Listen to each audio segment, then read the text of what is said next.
જય સ્વામિનારાયણ મિત્રો, આજે આપણે જઈ રહ્યા છીએ એક એવા પવિત્ર ધામમાં જ્યાં ભક્તિ, ઇતિહાસ અને સેવા ત્રણેયનો સુંદર સંગમ જોવા મળે છે. હું વાત કરી રહ્યો છું પાટડી સ્વામિનારાયણ મંદિરની. મિત્રો, સ્વામિનારાયણ સંપ્રદાયે ગુજરાતની ધરતી પર અનેક મંદિરો સ્થાપ્યા છે. દરેક મંદિરની પોતાની અનોખી ઓળખ છે, પરંતુ પાટડી મંદિરને ખાસ સ્થાન કેમ મળે છે? કારણ કે આ મંદિર માત્ર દેવનું સ્થાન નથી, પરંતુ અહીં ભક્તો, સેવા અને સંસ્કૃતિનું અદ્ભુત કેન્દ્ર પણ છે. આ વિડીયોમાં આપણે મંદિરનો ઇતિહાસ જાણીશું, તેની સ્થાપત્ય કળા નિહાળીશું, ગર્ભગૃહની મૂર્તિઓનું વર્ણન કરીશું, અહીં થતા તહેવારો અને મેળાઓ વિશે સાંભળીશું, તેમજ ભક્તો માટે રહેવાની, જમવાની સુવિધાઓ પણ જાણીશું. અંતે આપણે સમજીશું કે પાટડી મંદિર આજે કેમ લાખો ભક્તોની આસ્થાનું કેન્દ્ર છે.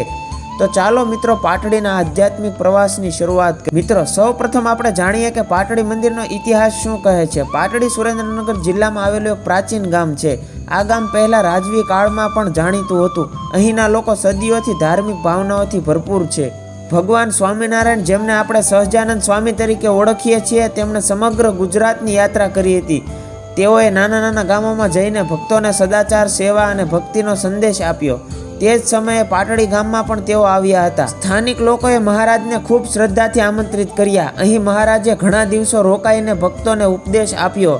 તેમની વાણી સાંભળીને પાટડીના લોકોમાં ભક્તિનો નવો જાગૃતિ આવ્યો. પછી મહારાજના આશીર્વાદથી અહીં મંદિર બનાવવાનું નક્કી થયું. શરૂઆતમાં નાનું મંદિર હતું, પણ સમય જતાં ભવ્ય મંદિરનું રૂપ લઈ ગયું. આજે જે મંદિર આપણે જોઈએ છીએ તે અનેક સંતો, ભક્તો અને સ્થાનિકો લોકોની સેવાભાવનું ફળ છે. મિત્રો, પાટડી મંદિરનો ઇતિહાસ માત્ર ઈંટ પથ્થરોનો નથી, પરંતુ અહીં સંતોના ત્યાગ, ભક્તોનો શ્રદ્ધા અને ભગવાનના આશીર્વાદનો સુંદર મેળ જોવા મળે છે. હવે મિત્રો, આપણે વાત કરીએ મંદિરની સ્થાપત્ય કળાની. પાટડી મંદિર પરંપરાગત નાગર શૈલીમાં બનાવવામાં આવ્યું છે. જો તમે બહારથી જુઓ તો તેના શિખરો આકાશને અડતા લાગે છે. દરેક પિલર પર સુંદર કોતરણી છે. મંડપમાં ઊભા રહો તો એવી લાગણી થાય કે આપણે કોઈ પ્રાચીન કિલ્લામાં ઊભા છીએ, પરંતુ સાથે જ આધ્યાત્મિક શાંતિનો અનુભવ પણ થાય છે. હવે આપણે ગર્ભગૃહની અંદર પ્રવેશીએ.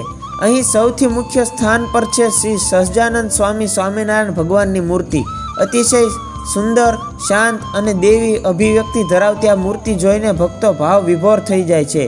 સાથે જ રાધા કૃષ્ણ દેવની પણ મૂર્તિ છે. કૃષ્ણ ભગવાનની મીઠી મુરલી અને રાધાજીનો ભવ્ય શણગાર ભક્તોનો હૃદયને હરખાવે છે. અહીં કૃષ્ણ મહારાજ, ઘનશ્યામ મહારાજની પ્રતિમાઓ પણ અહીં સ્થાપિત છે. મંદિરના બાજુના મંડપમાં હનુમાનજીની મહારાજની, ગણપતિજીની પણ મૂર્તિ છે. આ બધું જોઈને સમજાય છે કે પાટડી મંદિર માત્ર એક એવું દેવનું સ્થાન નથી, પરંતુ અનેક દેવતાઓનું ધામ છે.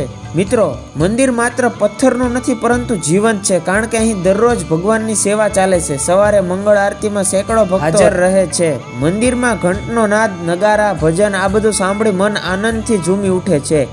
બપોરે મધ્યા થાળમાં વિવિધ પ્રકારના ભોજન ભગવાનને અર્પણ થાય છે.